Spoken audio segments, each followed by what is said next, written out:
Bienvenidos a su programa Entre Juristas, un espacio en el cual el Ilustre y Nacional Colegio de Abogados de México aborda temas de interés jurídico. Hoy vamos a platicar de un tema de lo más actual, que son las fake news o noticias falsas, para lo cual nos acompañan el maestro Francisco Javier Gaitán Cruz, coordinador del Comité de Derecho Penal de la Asociación Nacional de Abogados de Empresa. Bienvenido. Gracias por la invitación. Y Jesús Edmundo Coronado Contreras, que es el coordinador de la Comisión de Derecho Penal Internacional del Ilustre y Nacional Colegio de Abogados. Muchas gracias, María. Bueno, para entrar en materia, ¿qué son las fake news o noticias falsas? Son, como su nombre lo dice, un producto pseudoperiodístico que se difunde a través de prensa escrita, de portales de noticias, de televisión, de radio y también de redes sociales, cuyo objetivo es desinformar o engañar en forma deliberada. Ahora, no es un tema nuevo, es un tema que tengo entendido data desde la antigüedad. Muchísimo. ¿Es así? Correcto. Bueno, a final de cuentas este concepto deviene de algunas noticias que se han ido generando en los últimos tiempos. Y bien como tú decías, efectivamente eso no quiere decir que sea nuevo. Las noticias falsas cobran relevancia cuando el efecto que generaron ya causa un impacto jurídico o un impacto sociológico en una persona, que pudiera ser, por ejemplo, un presidente de una república, un presidente de algún país, algún miembro de alguna organización social internacional. Y cuando esto ya tiene un impacto así de grande, entonces comienza a generarse cierto debate respecto de estas noticias falsas. Pero las noticias falsas suceden todos los días y desde hace mucho tiempo. Ahora, no siendo un tema nuevo, como bien apuntabas tú, es un tema que ha cobrado relevancia por la difusión que hoy tienen los medios de comunicación. Y por el impacto que genera. El impacto que tiene es justamente lo que ustedes mencionaban. No es un tema nuevo, es novedoso. Pudiera catalogársele así, justamente por lo que mencionabas tú, María. Al final del día, el tema de difundir noticias falsas o que se presenten noticias falsas no es nuevo. O sea, desde que las noticias se corrían, por así decirlo, con los famosos nuncios en la antigüedad, por así decirlo, los anunciantes en la plaza pública, pasando a la versión impresa hasta ahorita que tenemos redes sociales, han existido las noticias falsas. Ha existido la desinformación, ha existido el engaño. Adquieren un impacto mayor en la actualidad, justamente ¿por qué? Por la dependencia que tenemos en la tecnología, en la dependencia y ahora sí que en el encimamiento que tenemos en las redes sociales, ¿no? En que estamos viendo nuestro timeline en Twitter, ¿no? Nuestro feed de noticias en Facebook, las noticias o las fotografías más recientes en Instagram, ¿no? Entonces, ese cúmulo de información que tenemos a disposición, ese impacto o ese acceso que tenemos ahora. Y la velocidad. La velocidad justamente que es mayor que en cualquier otra época, es lo que lo ha hecho más novedoso y que, como decía Paco en un inicio, le ha dado un mayor impacto en la actualidad, porque ahorita sí nos pega más la declaración de un presidente o la declaración de un coordinador de un comité o de un funcionario o de un empresario. ¿Por qué? Porque la vemos al momento real. Y ahora es un tema tan actual que la palabra, la expresión fake news fue elegida palabra del año del 2017 por el diccionario Collins y noticias falsas fue candidata a palabra también del año 2017 por la Fundación del Español Urgente. O sea, está en boga. Está en boga y eso confirma que lo que lo volvió importante fueron los efectos que generó. Eso que decías.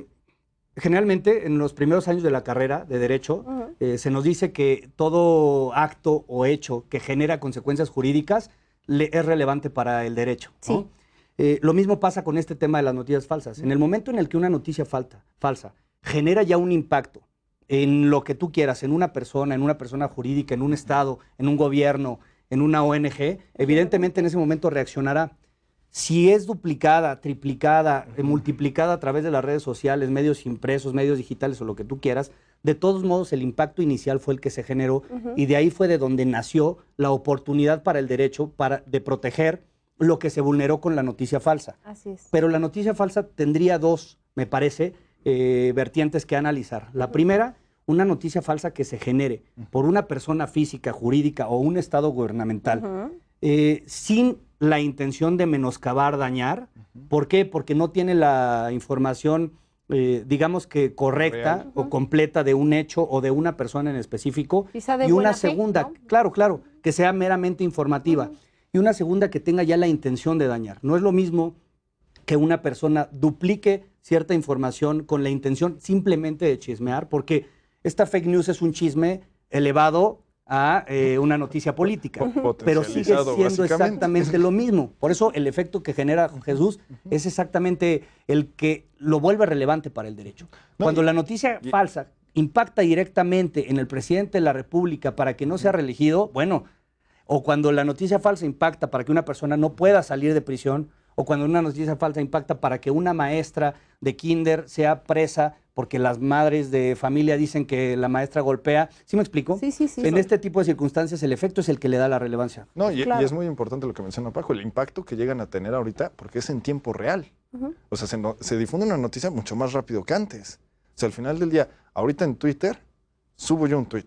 Esa información, en ese momento, ¿cuánta gente no la puede ver? La puede ver muchísimas personas. El impacto se vuelve inmediato. Sí. Y ahí entramos en otro punto importante, el corroborar esa noticia. Porque antes, por cómo era el proceso de difusión de noticias, había todo un proceso, a lo mejor, o era más difícil que esa noticia permeara o impactara tal cual como en estos momentos. Y además los periodistas serios y de gran trayectoria se conocían porque no daban a conocer una Exactamente. noticia que no estuviera Ahorita no- absolutamente verificada. Exactamente, ahorita no se necesita ser periodista para No, difundir para noticias. difundir noticias. Exactamente. Lo que dice Paco es muy acertado. Dice, yo ahorita tuiteo algo. Ese impacto puede tener. Yo no sé si esa noticia es verídica o no. Simplemente ahora sí que la estoy distribuyendo a más personas. El impacto es real. Y otro punto muy importante que trataba Paco, la intencionalidad. Ese propósito, porque efectivamente esas dos vertientes son reales. Es que, a ver, es eso. Puede ser que tú difundas una noticia con el afán De menoscabar. no, a lo mejor de proteger lo haces con la mejor intención, porque me Justamente. dijeron que se robaron un niño, no sé qué, entonces difundes la noticia, resulta que no es cierto. Si no hay dolo, no hay tipo penal. Bueno, tendríamos que analizar el tipo en específico. Exactamente. Pero olvidémonos del tipo penal, porque esto no simplemente es sancionado por el derecho penal, sino por el derecho en general. Por eso yo lo que decía es, se vuelve relevante para el derecho en el momento en el que se menoscaba algún otro derecho de la persona que En el resulta que afecta a vulnerada. alguien más. Aunque la Como intención sea buena. Como puede ser la intimidad, como puede ser tu derecho a tu imagen. privacidad, a la imagen. Ahora, no deviene de un tema de verificación. La verificación de la que hablabas respecto de la información, igual también la distinguiría en dos. A ver. La primera, no porque la autoridad lo diga, quiere decir que ya Que es está verdad. verificado. Me quiero dar a entender. Sí. A lo largo de la historia ha sido como muy claro para todos los gobernados que los estados han realizado manifestaciones internacionales o a sus propios gobernados para justificar acciones de sus propias instituciones. Por ejemplo, la PGR actuó bien en la detención de alguna persona, ¿no? De alguna otra nacionalidad. Probablemente esa noticia sí fue una noticia institucional, pero no quiere decir que sea verídica. Por tanto, no obstante existe un periodista que replique la noticia verídica por parte de la institución, quiere decir que esa noticia sea verdadera. ¿Por qué? Porque la primera vertiente es la vertiente que tiene que ver con los estados que pretenden justificar su actuación, que probablemente vulnere derechos humanos de sus gobernados. Esto no es nuevo. La Corte Interamericana de Derechos Humanos ya ha condenado a estados partes del sistema interamericano por vulnerar derechos de sus propios gobernados para justificar sus actuaciones ante la comunidad internacional.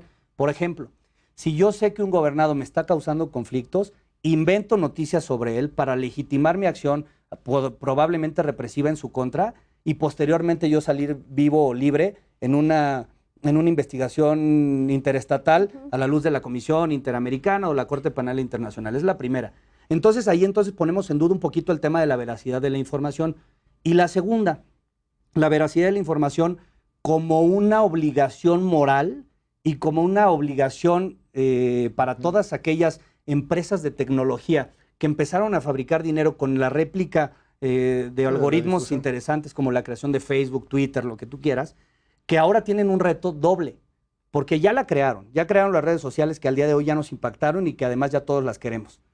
Pero ahora tienen digamos que el reto de generar estos mismos algoritmos, pero para que en sus propias plataformas estas noticias sean verificadas previo a su difusión. Y entonces esto también es un reto para los estados, digamos que regular, que las personas encargadas de difundir esto en medios digitales tengan la capacidad completa de hacer una verificación a través de algoritmos pues muy profesionales previos a la difusión de algo que puede vulnerar el derecho humano de otro gobernado o incluso de un país, porque también entre países se inventan noticias para deslegitimar, por ejemplo, a un estado que puede ser socialista, a otro que puede ser monárquico, o a otro que puede ser de alguna forma. O un personaje en particular. Correctamente. Está produciendo armas nucleares. Correcto. Y entonces, oye, si lo dice una cadena internacional sumamente reconocida. Correcto. Por tanto, entonces es un triple, cuádruple o lo que tú quieras reto para nosotros y para las personas que hoy en día desarrollan las tecnologías. Porque, como todo, la tecnología, igual que el derecho, es progresiva. Y mientras se van presentando problemas, los propios, digamos que hackers tecnológicos que hoy en día están revolucionando el mundo, tienen ahora esa obligación. Comenzar a generar algoritmos específicos para tratar de tapar o previo a la difusión, tratar de proteger los derechos que pudieran ser vulnerados a la luz de la difusión de una noticia falsa. No, y eso sí, ahora, como dice Paco, es un reto, porque para las empresas sobre todo, porque en el sentido de, ellos venden, parte de su producto es vender noticias en tiempo real. Y el que yo tengo la información, ahora sí que se pelean a la antigüita. Capaz que por no sacarla me quedo atrás. Exactamente, yo tengo la primicia, pero ahora va a ser la primicia en cuanto a, yo tengo la primicia, pero de la información veraz. Claro. O va a ser de, yo voy a continuar en mi modo de, yo lo saco. Ahora, un poco es tratar de ponerle puertas al campo, ¿no? Exactamente. Es un poquito de cerrar el campo, como bien dice Paco, porque al final del día estamos también un poco ahora sí que en el mundo salvaje, literalmente, porque no tenemos una regulación, no tenemos principios. Entonces, el que, por ejemplo, un presidente, como en uno de los ejemplos que mencionaba Paco, ahorita dice, manda una información el presidente, ¿no? De cualquier gobierno. Se le puede dar en mil vertientes, en mil interpretaciones. O sea, la información que vierte, por así decirlo, en ese momento la persona de, yo voy a celebrar negociaciones con este país.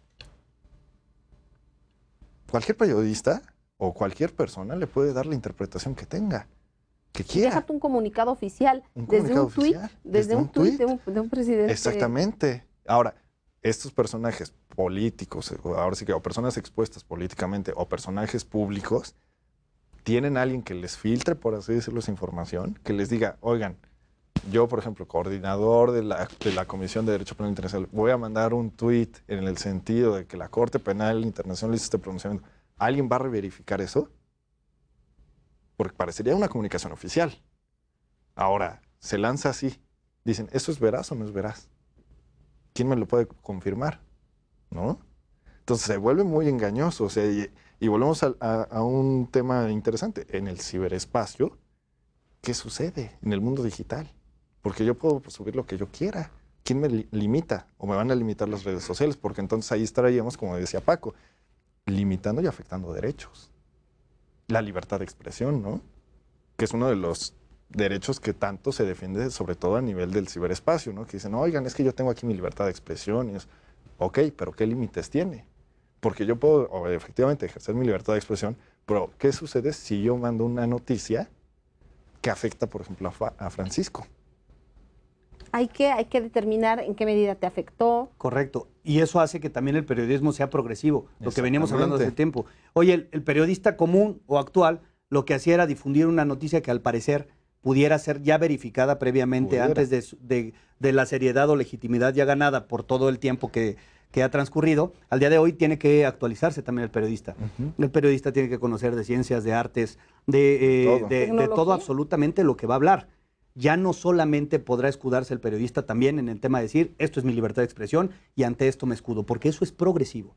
Al día de hoy ya el periodista también tendrá que conocer de lo que va a hablar, porque de lo contrario no tendrá por qué hacerlo. Ya no será un escudo a la luz de esta interpretación del periodismo progresivo o de las noticias falsas ya muy comunes al día de hoy. Pues bueno, tendrá que él también hacer su periodo o su prueba de verificación antes de replicar lo que él diga, ¿no? No, y estará fuera de mercado al final, porque el simplemente replicar la noticia lo podría hacer cualquiera. Entonces, ¿cuál es el plus que él te está vendiendo? De acuerdo. Tiene que hacer lo que dice efectivamente Francisco. Tiene que... Venderte veracidad. Exactamente. Y tener conocimiento de lo que está hablando. Veracidad y no solo seriedad, ¿eh? Exactamente. El periodista ya no basta con que sea serio, sino que sea veraz. Porque probablemente puede ser muy serio, pero eso no quiere decir que tenga como un acercamiento con la verdad. Sí, claro, se tiene que convertir en una persona que sepas a ciencia cierta que lo que dice es veraz. Correcto. Muy bien. Pues vamos brevemente a un corte, ya volvemos. No se vayan.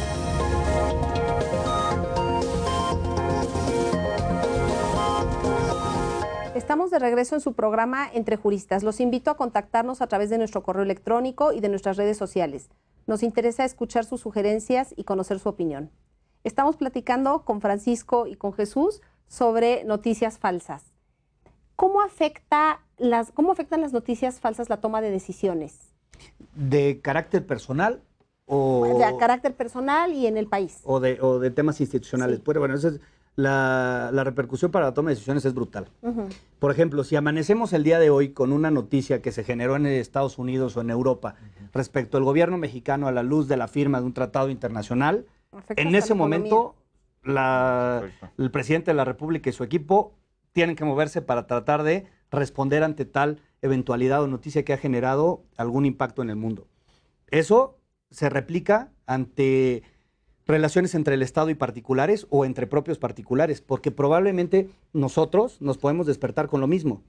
¿Qué tal que yo me despierto con la noticia de que un cliente mío le están ejecutando una orden de aprehensión? Por ejemplo. Entonces yo pongo a trabajar a todo mi equipo y probablemente es mi contrario, que lo único que está haciendo es molestando a mi persona para que yo ponga a trabajar en mi equipo, deje de hacer lo que tenga que hacer y que genere caos en mi despacho. Exactamente el mismo efecto. ¿En qué momento? Pues en el momento en el que te enteras de aquella noticia que probablemente te vulnere algo. ¿Qué te puede vulnerar? Mil cosas, ¿eh? Puede vulnerar desde tu tiempo hasta tu propia integridad psicoemocional, por ejemplo, ¿no? Si una noticia falsa lo que vulnera en ti como persona física es tu integridad psicoemocional, es decir, esta noticia tiene tal impacto que a mí me genera una situación, un evento traumático tal que a manera de ser probado me haga cambiar mi estilo de vida, imagínate, ¿no? O sea, que salga en las noticias que yo soy un asesino o que soy un violador, probablemente a mí me podría dar, ¿no? A lo mejor si tengo... tu derecho hasta del derecho a la imagen, ¿no? Todo, ¿no? Si yo no tengo herramientas suficientes de apoyo para controvertir eso, imagínate, ¿no? Probablemente a mí, que me ha tocado ver algunas cosas en el desarrollo profesional de mi carrera, probablemente podré salir avante, pero no sé si esto le pase a una persona que no está relacionada con este tipo, bueno, será brutal el impacto. Cuando el impacto sea así de brutal, si es un ente privado quien generó esta noticia falsa, tendrá que ser sancionado por haberla generado y por el impacto que causó. Y si fuese el Estado quien lo hizo, tendría que repararlo a través de su responsabilidad como Estado. Ahora bien, si estas noticias falsas circulan entre particulares bajo la tutela del Estado que no hizo nada para prevenirlo, evidentemente, según lo que dice el artículo 1 constitucional, el Estado no está garantizando debidamente el ejercicio de mis derechos humanos en sociedad. Por tanto, el Estado tendría que ser aquel ente que repare esa violación a mis derechos humanos a la luz de una noticia falsa que generó a lo mejor otro particular, ¿eh? Nos podemos ir hasta ese nivel. ¿Cómo? Pues él solito se está imponiendo, se está autorregulando en el 1 constitucional para proteger mis derechos, incluso en relaciones entre particulares, ¿eh? Esto así lo dice el artículo constitucional. Entonces, los estados tendrían que preocuparse por a través de sus, por ejemplo, México, a través de su poder legislativo, regreso a la progresividad, legislar en materia de protección de derechos humanos a la luz de noticias que pudieran generarse en las redes sociales o en los medios digitales, porque esto es progresivo. No nos podemos quedar, hace ratito me decías, es delito, se tipifica, no nos podemos quedar con los delitos que ya existen. No. Porque los que ya existen, ¿hace cuánto? No dan para eso. Por supuesto que no. Las conductas, aquí tenemos los principios de exacta aplicación del derecho penal. Cuando fueron realizados esos tipos... No puedes aplicarlos en la analogía, además. Sí, claro. No existe la analogía en materia penal. Y valdría la pena que tú lo dijeras, Jesús. Cuando se hicieron estos tipos, ¿tú crees que estaban previstas? No tenían contempladas este tipo de conductas. Ahora, la intencionalidad que ya mencionaba Paco antes es muy importante, porque también cómo se va a medir esa intencionalidad. O sea, yo lo hice con ese propósito. En el caso que él ponía de un contrincante de otro despacho, lo hizo con la intención realmente de generarle caos dentro de su órgano, ahora sí que dentro de su administración profesional, o simplemente él también fue víctima de una desinformación. Y no solo la intencionalidad, sino cómo cuantificas el caos que te generó. Exactamente. Bueno, para eso está también una tesis muy interesante que tiene que ver con los medios de ayuda que tiene que allegarse el derecho. El derecho no existe por sí solo y tampoco por los juristas que en este momento, y además a la luz del título del programa Entre Juristas, probablemente el derecho tendríamos que llamarlo entre juristas y expertos, porque el derecho es una materia que tiene que allegarse del conocimiento de otras ciencias o artes que puedan ayudar a este tipo de cosas. A mí me queda claro, dentro de la humildad como abogado que puedo llegar a tener, es que yo no puedo saber lo que otro experto me puede llegar a cuantificar o a lograr determinar. ¿Qué es eso? El daño. ¿Cómo cuantificas el daño que me puede a mí que yo puedo sufrir derivado de la generación de una noticia falsa que impacta directamente en mi estado psicoemocional? Pues necesito un psicólogo. Pues no un psicólogo cualquiera, ¿eh? Necesito un psicólogo que sepa perfectamente determinar cuál es el estado psicoemocional derivado de un evento traumático. Sí. Lo mismo con un tema que tenga que ver con medicina, con criminología, con estadística, con fotografía, con contabilidad. El derecho, a la luz de este tipo de cosas que van surgiendo, tiene que allegarse de las ciencias. Por tanto, en este momento yo lo que digo es, ¿cómo lo hacemos? Pues allegándonos de todas las demás ciencias o artes que son complementarias al derecho, para que el día de mañana se pueda llegar a la verdad, al menos jurídica, de lo que sucedió. No, y probablemente se repare el daño. Y tal vez en este caso uno se allegue de un informático que le va a decir a uno, bueno, esta noticia se replicó este número de veces, este número de personas tuvo el margen de visibilidad, que inclusive puede ser relativo, porque a lo mejor yo digo, bueno, lo ve un usuario que se sube a Twitter, pero a lo mejor yo estoy rodeado de 3 o 4 personas más que lo están viendo, pero esas no salen del margen. Es un aproximado, pero tan siquiera, como dice Paco, ya tendríamos una base. Una aproximación. Exactamente, sobre la cual partir. Si bien no es exacto, pero sí tendríamos esa necesidad de allegarnos de mayores elementos y contar con varios expertos. Ahorita lo podemos mencionar, literalmente en las empresas, siempre se ha dicho en las empresas, yo necesito un abogado y un contador. Ahora necesito un informático. Y un criminólogo. Y un criminólogo, y hasta un psicólogo muchas veces, ¿no? O sea, ya voy... Aunque no sea de planta, pero... Exactamente, ¿no? pero necesito saber a quién recurrir. Exactamente, porque al final del día una empresa también, como los particulares, pueden verse afectados por esta noticia falsa. Y ahora decías sancionar. Queda claro que los tipos penales que existen no dan para eso. ¿Sancionar cómo? La sanción no solamente implica un tipo penal, ¿no? Incluso antes de empezar el programa hablaba con un cliente que me decía, oye, ¿puedo realizar cierta conducta? Y yo le dije, no, esa conducta es ilegal. Me decía, pero no es posible que eso sea un delito. Y le dije, eso no quiere decir que es un delito. Solo te dije que es ilegal. Por tanto, que implique una sanción jurídica alguna conducta o acción u omisión no quiere decir que se cometa un delito. Puede decir que estés rompiendo la ley o que estés vulnerando derechos y que tenga que existir un mecanismo jurídico que te ayude para poder repararte del daño que te fue generado a través de esa conducta activa o omisiva. Civil. Pudiera ser una vía civil a la luz de una reparación del daño en materia de daño moral o en materia penal en caso de que la conducta se adecue al tipo específico que proteja el bien jurídico dañado, y que dentro de la pena que se aplique, dentro del concepto de reparación integral, el daño moral esté incluido. Porque hay que entender que en materia penal al menos, el daño moral también es parte de la consecuencia jurídica por la responsabilidad del hecho cometido. Y no solamente por la declaratoria de responsabilidad, también a la luz de una salida alterna, como pudiera ser un acuerdo reparatorio o algún procedimiento abreviado, o alguna suspensión condicional del proceso, la reparación del daño de forma integral, es decir, también aquello que te afecta de forma integral, como lo pudiera ser tu propia imagen o tu desarrollo psicoemocional, también es sujeto de valoración a través del órgano jurisdiccional para que él sea el que califique que la sanción impuesta o que el acuerdo al que se llegó cumpla con los parámetros mínimos que establece la comunidad internacional para que tu daño sea reparado de forma íntegra, ¿no? Eso requiere que tanto los representantes de víctimas o de los imputados o también de los propios actores dentro de un procedimiento a lo mejor de daño moral tengan ese conocimiento suficiente para tratar de alegar a favor de sus defendidos, y me refiero a defensa de los intereses de su representante, no defendido en carácter de derecho penal,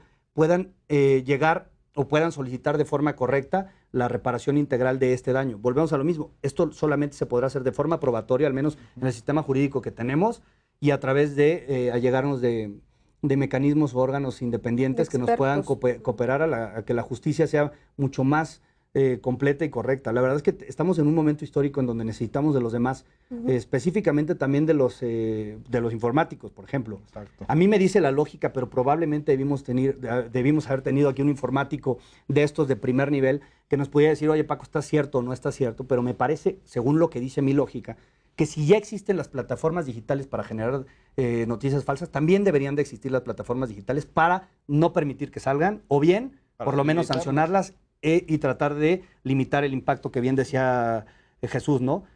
Si existe un genio que generó todo esto, existe un genio que puede pararlo de este momento. Claro. Y que se puede prevenir. Al final sí hemos tenido casos en los que se ha intentado de legislar, desde la parte penal, existe el llamado delito de alarmismo social. Ahora sí que muy dramático el nombre. Lo contiene Veracruz y lo contiene Tabasco, que son los estados que me vienen a la mente. Pero al final del día, sancionarlo, como bien decía Paco, desde la parte penal también se vuelve muy complicado. El caso en particular es en Veracruz, porque en Veracruz, yo siempre pongo el ejemplo del tuiterrorismo que se le llegó a denominar.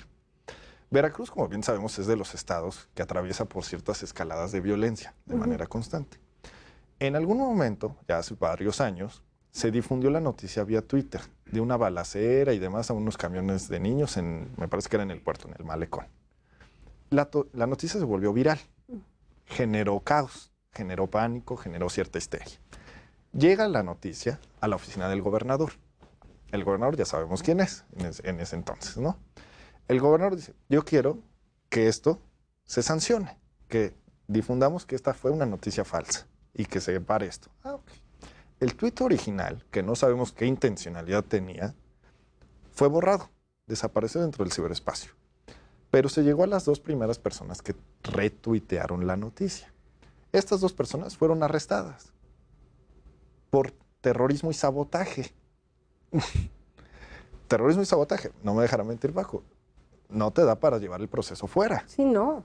Estas personas tuvieron que salir vía amparo. En ese momento, el gobernador, en una de estas iniciativas, ya saben, fast track, de, oigan, fíjense que vamos a contemplar esto dentro del Código Penal Estatal. Lo manda al Congreso, el Congreso local lo aprueba, se incorpora. Bueno, ahora sí júzguenlas. Oye, ¿y la irretroactividad en materia penal? ¿En dónde quedó? ¿Dónde quedó? Ya no se sancionó, pero se quedó dentro de la legislación de Veracruz y la adoptaron otros estados, como fue el caso de Tabasco. Ahora uno dice, ¿cuál fue la intencionalidad de estas dos señoras? ¿Generar caos? ¿O simplemente vieron la noticia, les causó cierto pánico también a ellas? Es decir, oye, pues está pasando esto, o sea, aquí donde vivimos, o yo tengo a mis hijos por ahí, oye, pues lo voy a difundir. O simplemente un hecho que pasa muchísimo. Le prestan el celular a los niños, reciben una notificación, los niños le dan clic, donde sea, y se manda. Entonces, ¿me van a sancionar por lo que tuiteo?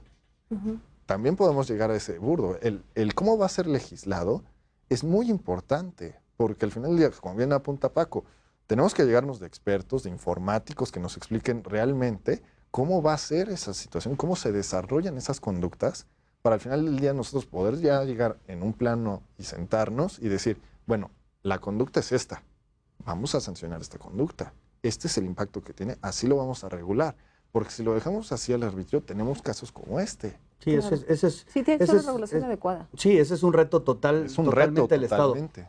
Mira, regreso al primero constitucional, ¿no? ¿Por qué? Porque es el primer artículo de nuestra Constitución. Exacto. Y tiene todas las salidas, todas las que quieras. Dice, el Estado deberá investigar, sancionar o reparar las violaciones a derechos humanos que sucedan dentro de su ámbito de gobierno, ¿no? También dice prevenir. Tú hablabas del tema de prevenir. Pero mientras tanto, ya que sucedió, investiga, sanciona y repara. Eso es lo que hay que hacer.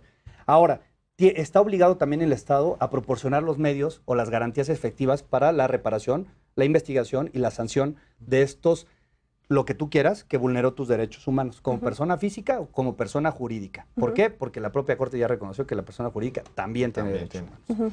Ahora bien, ya partiendo de esa base, el día de hoy el tema de las noticias falsas y lo que le puede afectar al gobernado ya no es un tema menor. Ya el Estado está obligado, a través de tipos penales o procedimientos especiales o lo que quiera, a brindar esa garantía al gobernado para que él pueda acudir con el órgano jurisdiccional y solicitar la reparación del daño. Eso es obligación del Estado. Ya existen antecedentes muy famosos, trabajadores cesados contra Perú, en donde la Corte Interamericana de Derechos Humanos condena a Perú porque Perú no tiene un mecanismo efectivo para hacer valer los derechos de esos trabajadores del Estado, ¿no?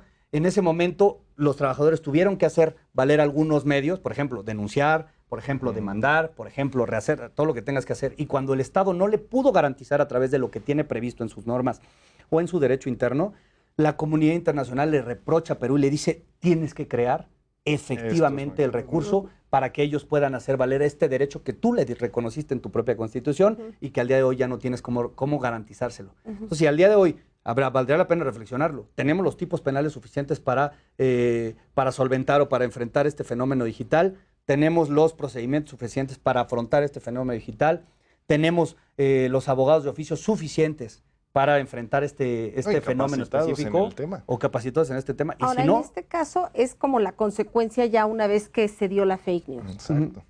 ¿Cómo se combate a priori? Como decíamos, con lo que comentábamos de las plataformas estas digitales que, así como son capaces de difundir una noticia, prevengan también o se percaten de que es falsa. Mira, todo tiene que ver, y perdóname que tome la palabra en este momento, pero todo tiene que ver con algo que es muy básico, ¿no? ¿Cómo no te metes en problemas? Pues diciendo la verdad, ¿no? Hay dos reglas muy, muy claras y muy sencillas, no robes y no mientas, nada más, ¿no? Y con eso vas a caminar por tu vida muy correctamente. Tranquilo. Entonces, si no mientes, efectivamente no hay noticias falsas. Entonces, el tema preventivo es no generes algo que el día de mañana puede repercutir en un daño a alguien, por más que quieras o no quieras. Es así de básico. Es un reto, porque inclusive, ahora sí que yo pongo un ejemplo muy práctico. ¿Qué sucede el Día de los Inocentes? Sí, bueno, hasta el Reforma saca un periódico, un suplemento falso. Si yo pongo una noticia, el Día de los Inocentes, que aparte hay hasta 2 días de los inocentes reconocidos propiamente, es un día para hacer bromas. Y sí es un reto, como lo que dice Paco, porque ahora sí que también aplica el famoso refrán, no hagas cosas buenas que parezcan malas. ¿Qué pasa si yo difundo la noticia de arrestan al gobernador de Cuernavaca, bueno, de Morelos, perdón, exalcalde de Cuernavaca, por lavado de dinero? Sí, por más que sea falso, lo habrás afectado. A alguien se le fue la onda que era. Alguien puede decir, lo dice Jesús, debe ser cierto. Sí. Porque Jesús sube cosas serias, supuestamente. Pero es Día de los Inocentes. Ahora, sí, pero no necesariamente. No necesariamente. Ahora, como bien apuntaba Paco, ahí ya estoy yo estoy ejerciendo mi libertad de expresión. A eso yo poniéndome, ahora sí, como dicen, en un momento el saco de extremista, defensor de los derechos humanos, ya, oye, es mi libertad de expresión. Sí, pero... El gobernador de Morelos va a decir, oye, estás menoscabando mi imagen, porque me están tachando de un lavador de dinero, porque también solemos tener esa cuestión, ¿no? Decimos, él es culpable de facto. Ahora sí que prejuzgamos, ¿no? Muchas veces, entonces también ese es el impacto que se genera. O sea, yo estoy ejerciendo mi libertad de expresión, pero al mismo tiempo estoy afectando la imagen de un tercero. Y ese tercero también puede decir, oye, bajen esa noticia. Claro. Porque ya se difundió 1000 veces en el ciberespacio y es una mentira.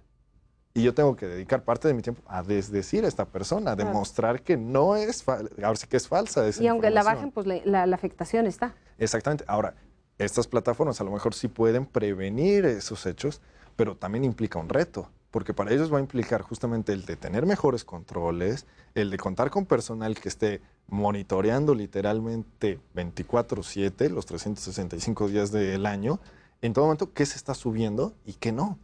Y también el reto de cambiar la oferta que ofrecen literalmente estas empresas, en el sentido de decir, la idea es que yo pueda publicar en el momento.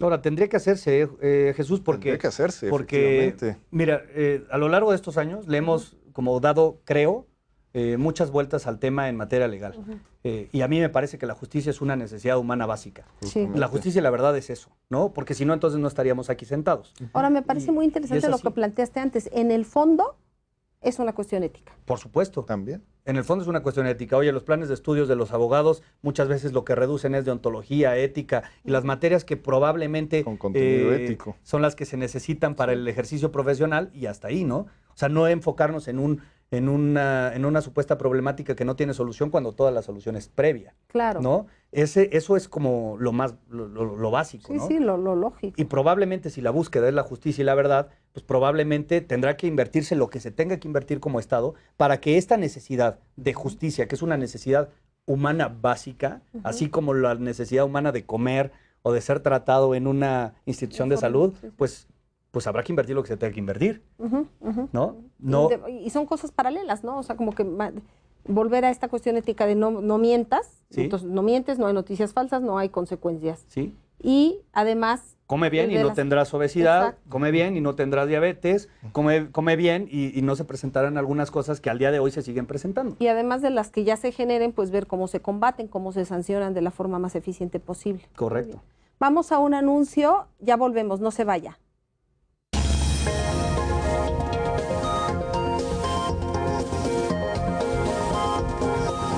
Estamos de regreso en su programa Entre Juristas, platicando sobre fake news o noticias falsas, y está de lo más interesante la discusión. Sí. Dime, cuando es el Estado el culpable de haber difundido una noticia falsa, ¿cómo se le sanciona? Bueno, al menos en el Estado mexicano... ¿Quién lo sanciona? Al menos el Estado mexicano es parte de un sistema interamericano, ¿no? Que protege derechos humanos.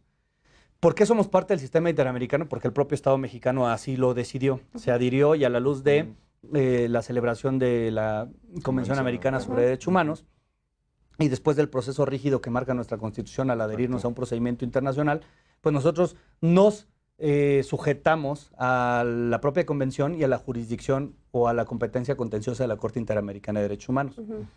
Y la Corte Interamericana de Derechos Humanos, en caso de que se dé cuenta que el Estado mexicano en algún momento no realiza sus obligaciones como Estado para garantizar los derechos humanos de sus gobernados, es un órgano facultado a través de un proceso internacional medianamente complejo. Es el órgano facultado para sancionar al Estado, al menos mexicano, o los estados que forman parte del sistema interamericano, a la luz de no haber cumplido con su obligación de garantizar, mediante todos los medios efectivos, la protección de esos derechos. Adecuar sus normas al sistema interamericano, legislar en materia de derechos humanos, crear mecanismos jurisdiccionales o administrativos que protejan, prevengan, sancionen y reparen daños cuando un derecho humano de algún gobernado es violado. Y pues en ese caso, las sanciones, las que se imponen, son sanciones internacionales, que pudieran ser sanciones económicas a favor de las personas que resultaran dañadas, que tuvieran que ver con obligación de legislar en ese punto en específico, la orden directa para que se legisle o se cree un mecanismo específico que proteja estos derechos. Pues eso era lo que decía. Hoy en día es obligación del Estado ver qué es lo que le hace falta, ¿no? No nuestra. El gobernado no tiene por qué estar estudiando muchas veces, y a lo mejor esto es muy debatible lo que voy a decir, pero a veces el ciudadano no es el que tiene que estar estudiando qué tiene que hacer cuando le vulneran sus derechos, sino el Estado es el que tiene que estar pensando todos los días qué tengo que hacer para que no se los vulneren. Y si se los vulneraron, que el ciudadano sepa perfectamente que acudiendo a tal lugar le van a decir qué es lo que tiene que hacer. Solucionarlo. Entonces, el balón en este momento está del lado del Estado, ¿no? No del... Sí, porque el particular no puede decir, yo soy el que voy a tomar justicia por propia mano. Sí, sí. Ahora, lamentablemente el Estado en esto ha sido omiso. Pues muchas veces es omiso, aunque sí existe la creación de algunos mecanismos y hay mucha gente comprometida en el gobierno que lo que te realiza o lo que pretende realizar, bueno, Jesús es uno de ellos, es un internacionalista y muy, muy importante, y que además a través del fomento de ideas, a través de la publicación de artículos, a través de este tipo de programas, lo que podemos hacer es pues que tanto los expertos como los ciudadanos se incorporen al derecho y quieran saber del mismo. Pues eso es una obligación que también nos debían a nosotros los abogados o a los juristas, porque lo que tenemos que hacer es bajarle un poquito a nuestro nivel de especialidad y comenzar a hablar de forma coloquial para que todos sepamos qué podemos hacer, porque para eso estamos. Sí, para acercar nuestra materia a la gente. Correcto. Ahora, yo he platicado con hackers, lo hablamos hace ratito. Oye, ¿tú qué tan interesado estás en el derecho? No. A mí ponme mis algoritmos, yo cobro que me contrate Telefónica, que me contrate... Para solucionar este problema y tal. Y hasta ahí. Lo que hemos visto, los informáticos se han metido, por ejemplo, mucho en el campo de prevenir ciberdelitos. Sí, pero no les interesa el derecho, ¿eh? Y no les interesa el derecho. O sea, lo hemos mencionado en anteriores ocasiones. Sí, lo hacen como una cuestión práctica, ¿no? Que tiene que ver con su diario que hacer. Exactamente, que ellos dicen, es mi reto personal el descubrir las vulnerabilidades que tiene esta empresa en este sentido. Sí, sí. Y de hecho, dentro de estas está esta, y se los hacen saber.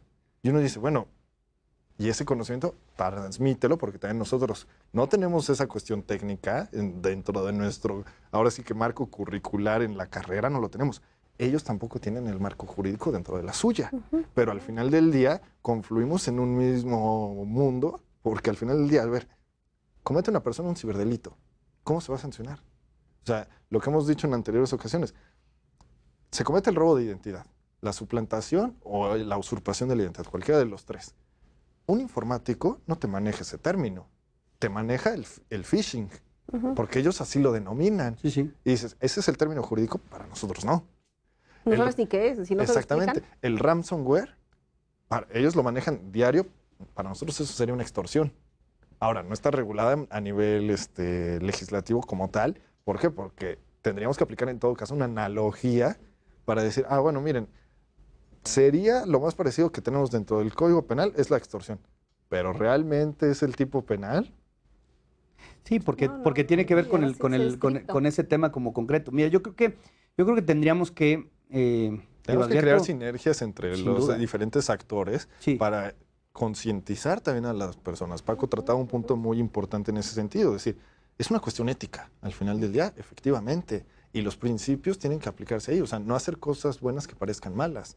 El ejemplo que yo mencionaba, al final puede ser una inocentada, una broma, pero esa broma tiene consecuencias. Sí, sí. Y así como sucede ahora sí que en el hogar, ¿qué pasa cuando el hermano mayor le hace una broma pesada al menor? Puede ser muy graciosa la broma, pero es castigado. La mamá o los papás lo castigan seguro. por esa conducta, porque dicen, oye, más allá de eso, es algo que no debiste haber hecho. Lo mismo pasa aquí.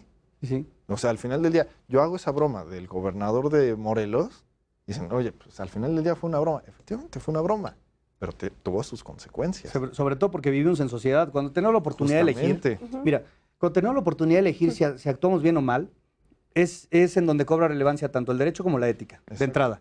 Entonces, esto tiene dos vertientes. La primera, que nosotros como abogados tenemos la obligación de hacer atractivo nuestra ciencia a toda la gente, tanto a las demás disciplinas como a los propios ciudadanos. Exacto. Atractiva y accesible. Porque mira, yo, al menos en mi materia, yo no puedo hablar de otra cosa que no sea así, pero al menos en mi materia, probablemente el 95% de mis clientes me dicen, es que yo no quiero saber de eso. ¿Pero por qué? Si es fascinante. No, y no es lo mismo a que yo me siente en una mesa cenando con un abogado, a que me siente yo cenando con un investigador en materia genética. Eso es fascinante. Cuando yo escucho hablar a un investigador en materia genética, yo lo escucho de verdad. Sí, maravillado. No, maravillado. Y a mí me fascinaría, al menos como jurista. Y además agradecerías que te lo explique en términos llanos, ¿no? Como quien se lo explica a su abuelita. Claro, y es lo que nosotros muchas veces le pedimos al médico, y el médico lo termina haciendo. Sí. Oye, ¿qué es lo que Dígame pasa la con tu verdad. sistema? Dígame la verdad. Pero él te explica con una terminología explíqueme qué es lo que coloquial. pasa. Lo mismo lo que hay que hacer. Ahora, nosotros tenemos la capacidad de elegir lo que vayamos a hacer o no. Tenemos la capacidad de elegir si vamos a meterle más de 80 kilómetros por hora en el segundo piso cuando el límite de velocidad es ese, y tenemos la capacidad de elegir si vamos a hacer la broma o no la vamos a hacer. Sabiendo que las consecuencias que devengan de eso, vamos a admitir su resultado o no. Y pueden ser más o menos graves. Claro, yo puedo llegar más rápido si es que vengo a 90 o 110 kilómetros por hora, pero probablemente pase por un detector de velocidad, me impongan una multa y además, Dios no quiera, pero suceda un accidente y evidentemente yo soy responsable por haber incumplido el deber de cuidado que debí de haber cuidado, ¿no? Que era no aumentar los 80 kilómetros por hora. Es así de simple, así de simple. Cuando yo tengo la opción de optar bien o optar mal, pues simplemente tendría que optar por la de optar bien, no por la de optar mal. Lo mismo con el Estado, ¿eh? Yo no entiendo en qué momento hemos creído que a la luz de tener como mucha más obligación, somos legitimados para actuar en beneficio o en perjuicio de alguien más. Porque éticamente, ¿qué es más correcto? ¿Privar o dejar que se prive de la vida a ciertas personas que viven en una situación de vulnerabilidad en pro de sostener la construcción del nuevo centro comercial que beneficiará a no sé cuántas colonias? Pues no. No hay un parámetro específico que le permita tanto al Estado ni a un particular ponderar este tipo de derechos y decidir sobre una vida o decidir sobre un bien jurídico específico. No, y en el ciberespacio se ha complicado mucho justamente el tema de las fake news, justamente por lo que menciona Paco, en el sentido de confluyen tantos derechos y la gente se ha acostumbrado tanto a que el ciberespacio es territorio de nadie y que al final del día no hay límites y que como tal ahí es el único lugar donde las personas pueden ejercer una libertad. Que se vuelve un poco plena. tierra de nadie. Exactamente, una libertad absoluta. Pero vaya, al final del día esa libertad también puede ser malinterpretada o mal encausada, ¿no? Entonces, ahí es donde uno dice, oye, hay cierta reticencia a imponer este tipo de controles. O sea, ahí es cuando la gente dice, ¿por qué Facebook ahora se denomina un portal de noticias y me va a filtrar mis noticias? Dices, oye, ¿dónde está mi libertad de expresión? Oye, pero sucede lo que comentábamos hace unos minutos. La seriedad del periodismo también. La seriedad del periodismo, o la seriedad de la noticia y la seriedad de la persona y el impacto que puede tener el que yo suba un contenido por subirlo. O sea, al final del día yo también debería decir, oigan, fíjense que estuvo muy bueno este contenido porque es una broma. También la manera en la que yo subiría el contenido es lo que va a variar. Sí. Lo van a estar monitoreando. A la gente obviamente no le gusta ser monitoreada. No, claro. Porque también esas y en partes, redes sociales menos. En se redes supone sociales que menos. es espacio de libertad. Exactamente. Ahí es donde existe esa reticencia de decir, ¿por qué Facebook me va a limitar? Oye, pero vamos a hacer ese ejercicio que habían mencionado, Paco, de ponderar estos derechos. Oye, fíjate que ¿qué debe prevalecer? ¿Este o este? Pues este porque tiene un mayor impacto y genera un mayor beneficio a este mismo. Ahora, eso es una falsa realidad. El que la tierra informática o la nube o la información que viene de medios digitales sea tierra de nadie, es una falsa verdad, te voy a decir por qué. Porque a final de cuentas quien lo crea es una persona. Y en quien recaen los resultados o quien son las personas. Quien utiliza estos medios digitales son las personas. Me refería yo a que es tierra de nadie en el sentido de que hay total libertad para hacer y deshacer sin mayores consecuencias todavía. Es en ese momento en el que tenemos que frenarnos y decir, no es cierto. Porque quienes confluyen en eso, por más que haya información que no somos capaces a veces de comprender, lo que existe entre todo eso son personas. Y estas sí son sancionables, sí son identificables, lo sabe muy bien Jesús. Oye, ¿cómo voy a hacer para dar con tal persona que subió este tweet? Sí se puede. Se puede. ¿No? Sí se puede. Tomará su tiempo. Tomará su tiempo, pero se puede. Se puede. Y de una o de otra manera también ahí confluye desde el principio el tema preventivo con los informáticos, porque a final de cuentas sí, serán genios en su materia, pero también nosotros somos genios en la nuestra. Exacto. Y de una u otra forma el gobierno también se tiene que volver genio en la administración de justicia. ¿No? La administración de justicia muchas veces es arcaica. Al día de hoy tiene que ser informática, efectiva y capaz también de controlar a los genios informáticos. Y de una u otra manera, ¿cómo puedes hacerlo? Allegándote de otros genios igual. Sí, claro. Comprendiéndolos, regulándolos y una cosa muy interesante. El informático está igual de obligado en su marco de ética a no actuar mal. Igual que nosotros como abogados. Porque si nosotros actuamos mal en la defensa de los intereses de nuestro cliente, somos sancionados. Lo mismo con ellos. Y los hay inclusive ya en el mundo de los informáticos. Sí. El término hacker, hasta ellos mismos nos dirían, si ahorita tuviéramos un hacker aquí sentado, nos diría, está mal usado el término hacker. Sí. Porque hacker no es negativo. No. Claro que si te sientes con un hacker, el hacker es un genio. El hacker nos dice, yo me dedico a detectar las vulnerabilidades que hay, ya sea en un sitio, en un portal, en lo que tú quieras, en cualquier plataforma. Puede ser positivo. Y es positivo. O incluso ayudarte a perseguir una conducta ilícita. Exactamente. Bueno, y el cracker es el que te va a decir, el que lo hace con una intención dolosa. O sea, y se distingue entre hacker y cracker. Y ahorita inclusive ya hasta hablamos de hackers de sombrero blanco, que se llegan a denominar, que son los que justamente serían los hackers en sentido real. Ya. Pero volvemos al punto. Hay que hacer esa confluencia y esa armonización entre los informáticos y los abogados para perseguir este tipo de situaciones. ¿Y hay casos documentados en los que los responsables de difundir noticias falsas hayan sido sancionados? Sí, bueno, casos como tal documentados, pues no estoy seguro de que haya habido alguien que se haya dedicado a compilarlo. Probablemente o que tú sepas de alguno o de algún caso tuyo. Te va a decir Francisco Gaitán fue procesado. No, sí, sin duda. Hay colegas que se han encargado de hacer esto pues de una manera, pues también primero para defender nuestros procesos jurisdiccionales, segundo para garantizar los derechos humanos de nuestros propios clientes.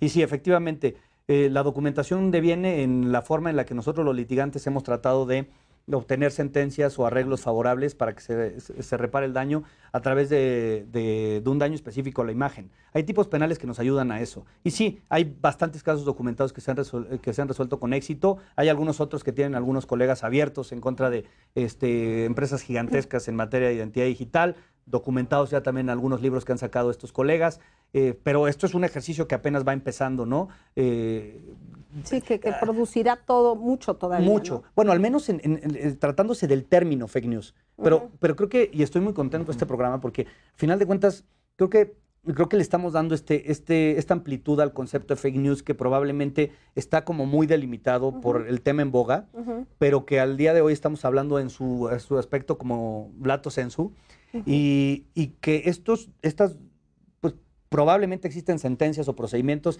que hayan sido documentados previamente al nacimiento del término fake news, que hayan sancionado a alguien por dañar la imagen o la dignidad o lo que existía mucho de alguna persona. Eso probablemente ya existía desde antes, hoy en día sigue existiendo. Mira, lo que existía muchísimo de los casos de difamación. Sí. Que en ese entonces, hace mucho tiempo, se llegaban a llevar por esa vía. Bueno, y los de daño moral que, y los de daño moral, que ya existen. ¿no? Sí, sí. Exactamente. Ahora son los mecanismos que se usaban anteriormente. Ahora, justamente por la misma novedad del tema que decíamos desde un inicio. Son esos mecanismos, pero más complejos por la tecnología que implica. Exactamente. Sí. La tecnología nos los ha venido a complicar un poco en la ejecución. Exacto. Bastante. Sí, sí. ¿Por qué? Porque es para dar con el responsable, para tratar de cuantificar los daños. El impacto que genera. Pero volvemos a lo mismo, es que eso es algo de lo que no tendríamos que preocuparnos nosotros. Sería es algo que tendría que preocuparse el Estado, nada más, ¿no? Nosotros a lo mejor sí, de tratar de acceder a los mecanismos que ya hemos platicado existen, de que el Estado genere mucho mejores mecanismos, más accesibles, lo que platicamos del tema del daño moral. Yo me he sentado con algunos colegas expertos en materia civil, no, que sabemos de daño moral, 3. ¿No? En México, ¿no? Real. Y eso Real. es cierto, ¿eh? Y probablemente sea cierto. Entonces, por eso yo lo que digo es, oye, es un tema del Estado tratar de hacer mucho más accesible un procedimiento por daño moral y al que no solamente puedan tener acceso los conductores de televisión a nivel nacional que tienen la capacidad económica para acceder a ese mecanismo, ¿no? Ahora sí, sigue existiendo mucha reticencia, Paco no me dejará mentir. Hay penalistas, ahora sí que en el medio, que nos dicen, la reparación del daño antes era penal. Ahora es civil. Ahora es civil. Y ahí es donde empieza esa reticencia, tanto del sector de los civilistas como de los penalistas. Claro. Sí. Entonces ahí es cuando uno dice, oye, pues vamos a sentarnos justamente a dialogar y decir, oye, a ver, vamos a encaminar este tema hacia esto. ¿Te puedo pedir que antes de despedir el programa nos regales brevemente una conclusión? Pues bueno, la conclusión que pudiera yo llegar en este y en muchas otras materias a la luz del desarrollo profesional es, pues bueno, nada más invitar pues a todos mis colegas a actuar con estricto apego y respeto a nuestra profesión que pues nos sigue costando a los que nos preparamos día a día y a los que tratamos de ejercer dignamente nuestra profesión, pues que también lo hagan de la misma manera. Pedirle a las autoridades estatales que también lo que hagan sea cumplir con las propias obligaciones a las que ellos se sujetaron el día que reformaron el primero constitucional. Y pues a los ciudadanos y a las demás personas que nos puedan auxiliar a que la administración de justicia sea efectiva, pues se interesen en los procedimientos judiciales, que le prendan al canal judicial, que vengan, que vean este programa, que vengan el día de mañana, intercambien ideas con nosotros, porque solamente nosotros iremos hacia adelante en este tipo de criterios progresivos que tienen que ir naciendo, ¿no? Así es, y que además se derivan de la práctica, ¿no? Del quehacer cotidiano. ¿Tú me regalas una conclusión? Mira, igualmente, María, yo me centraría en 2 puntos. Uno, ya lo mencionábamos anteriormente, el actuar éticamente, el apegarnos a nuestra ética, el evitar este tipo, ahora sí que vuelvo al punto, no hacer cosas buenas que parezcan malas, apegarnos a nuestros códigos de ética nosotros desde nuestra trinchera, ahora sí como abogados, desde miembros de los distintos colegios, y también crear puentes con nuestros colegas, con nuestros amigos informáticos, con los mismos colegas de otras materias, porque al final del día, temas como al final del día, no implican la formación de un solo abogado especialista en una materia, sino en varias, y de varios expertos, como ya mencionaba también Paco hace unos minutos, en otros campos. El crear puentes, el estrechar vínculos, porque a lo mejor el día de mañana vamos a necesitar en nuestros múltiples despachos un hacker. Sí. Un hacker para que nos venga y nos explique, oigan, fíjense que pasó esto en esta plataforma de este cliente, fue tal los hechos, oigan, vamos a necesitar de alguien que venga y nos ponga en términos lisos y llanos, esto fue lo que pasó para que nosotros como abogados podamos darle una solución jurídica a nuestros clientes. Así es.